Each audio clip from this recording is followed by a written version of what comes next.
I think we can all agree that people love cheap goods. And that's a fact across the aisle. Everyone, and I mean everyone, prefers to save money where they can, especially on essential goods. And that's why affordability is such an important campaign promise. Well, yesterday, Trump actually admitted that he doesn't want to hear about affordability.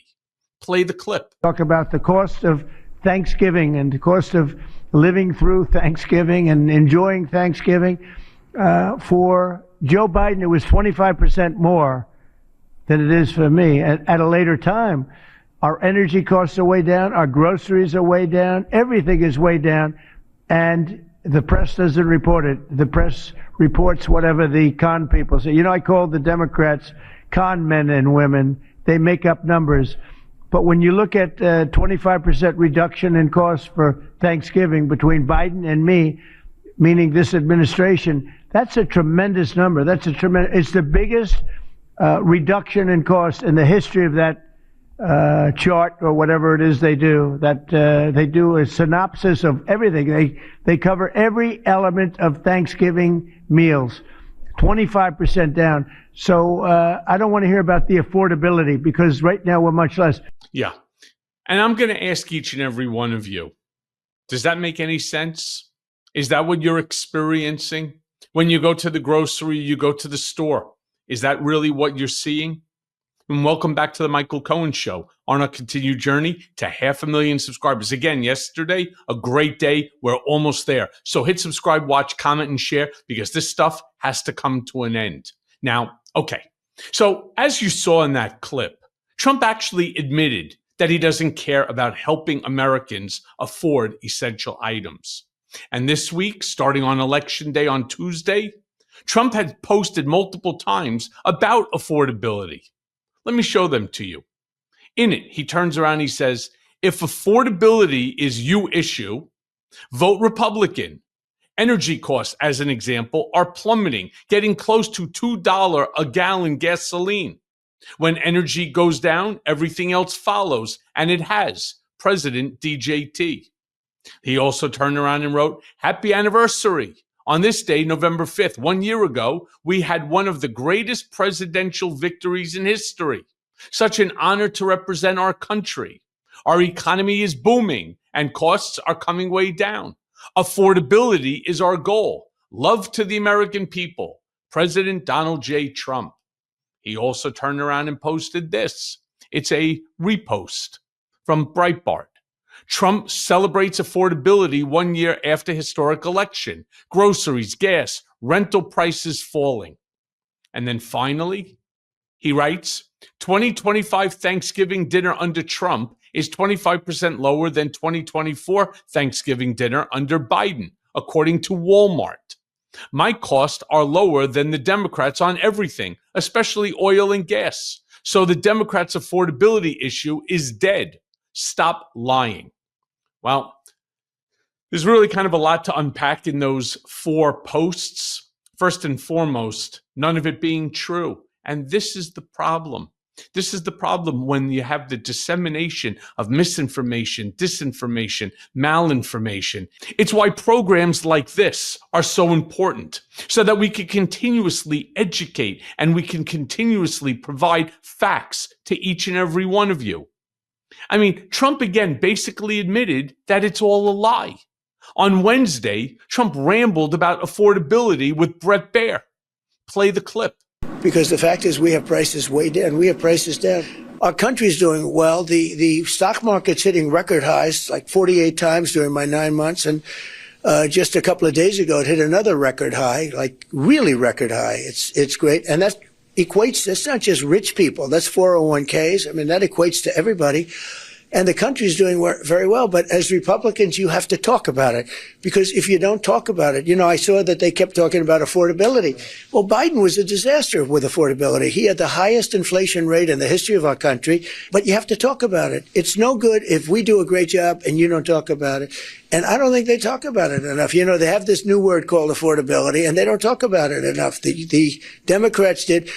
And the Democrats make it up because We took over a mess.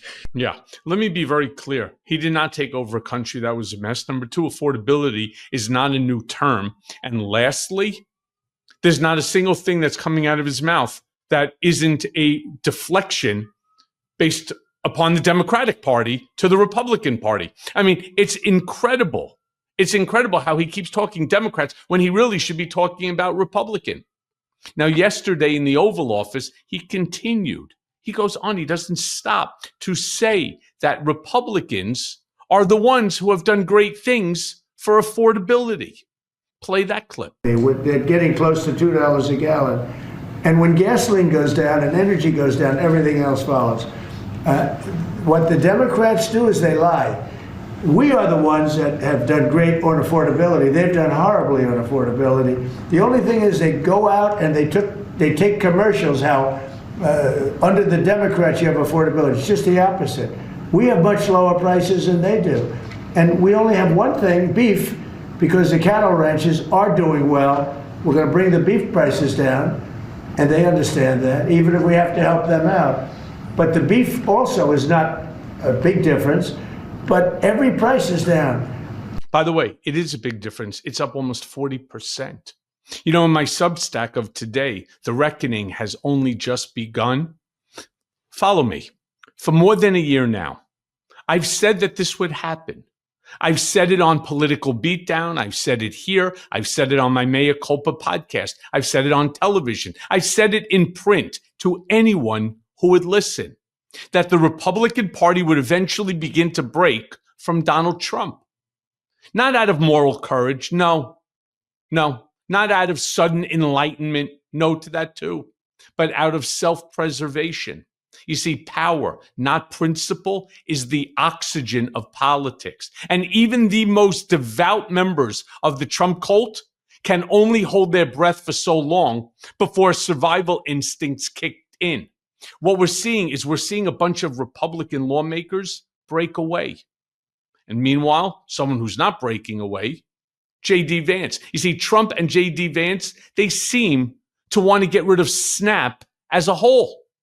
And Trump said in the first clip that he doesn't want to hear, again, about affordability. Play the clip. But in the midst of a shutdown, we can't have a federal court telling the president how he has to triage the situation. We're trying to keep as much turned on.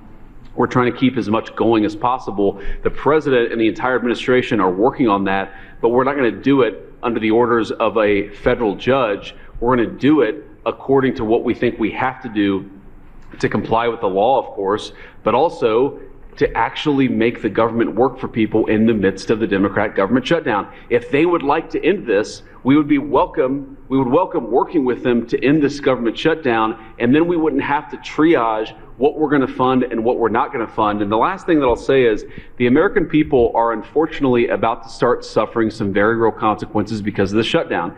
In the past, when you had a government shutdown, you would have under the Obama administration, they would lean into all of the problems it was going to cause for the American people at the beginning of the shutdown. The president has told us to keep as much going as humanly possible. But after 30 days of this thing, 40 days of this thing, you're going to start seeing very real travel delays. That's because the Democrat government shut down. You're going to start seeing SNAP benefits run out. That's because the Democrat government shut down. They should stop this charade and open up the government. That's what we want them to do. We've been asking them to do it for 40 days. It's time.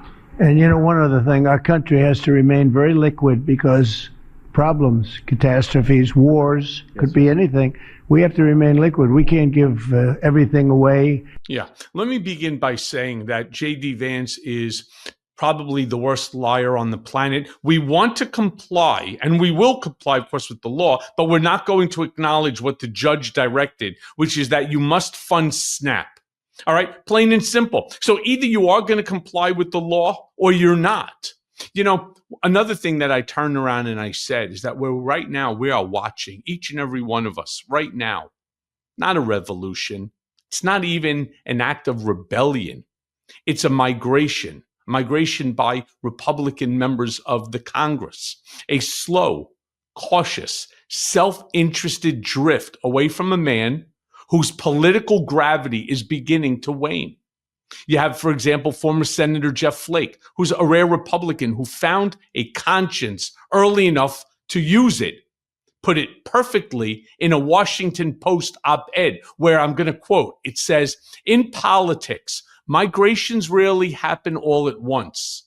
They start quietly, one or two members of a herd moving towards safer ground, while the rest pretend not to notice." And again, who am I talking about? Well, Caitlin Collins asked Marjorie Taylor Green about Trump's claims on prices being down. Here's the crazy thing. Marjorie Taylor Green was actually on board. Not with Trump, but with the Democratic talking points. Play the clip. When the president says there's virtually no inflation and that grocery prices are going down, do you agree with him on that? No, I go to the grocery store myself. Grocery prices remain high. Energy prices are high. My electricity bills are higher here in Washington, D.C. at my apartment, and they're also higher at my house in Rome, Georgia, higher than they were a year ago. So affordability is a problem, and I'm a mom. My kids are 22, 26, and 28. That's the generation I worry about the most, and they're having a very hard time. But when I go back home and I talk to many of my constituents, I'm hearing stories of not only are we having a really hard time affording groceries and rent and things like that, but I'm also hearing stories about people maxing out their credit cards just to afford their monthly expenses. So when the president says... Yeah, when the president says that it's down, no, it's not. But I do want to end on a, well, let's just call it a sour clip of Jesse the Jerk-Off Waters explaining his take on affordability. Play the clip. One of the things you also need to do, it's not just the government, the people that live here that got women's studies degrees from Swarthmore that now can't get a good paying entry-level job in the city, they need to not DoorDash $30 hamburgers, instead maybe go walk around the block and pick it up for $6. Or maybe, just maybe, learn how to cook. And Will, I would know. I learned how to cook. Jesse always with the zinger. I learned. John's a really good cook, my husband, I will say.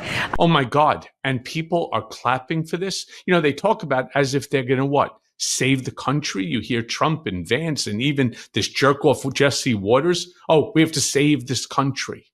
Save them from what? Affordable groceries? Affordable health care? Public transportation? Child care? My friends, I want to be clear. This is not patriotism. It's paranoia. It's paranoia dressed up as populism, and the act, it's getting really old. Americans are exhausted. They're tired, sick and tired of slogans that promise greatness while delivering nothing but chaos and debt. And that's why Tuesday ended the way it did. And as always, thanks for listening. Hey, everyone. First of all, thanks for watching. I mean, we're going to be posting daily episodes with reactions and talking about politics. We'll be talking about everything, in fact. So please like and subscribe. Join us on this journey.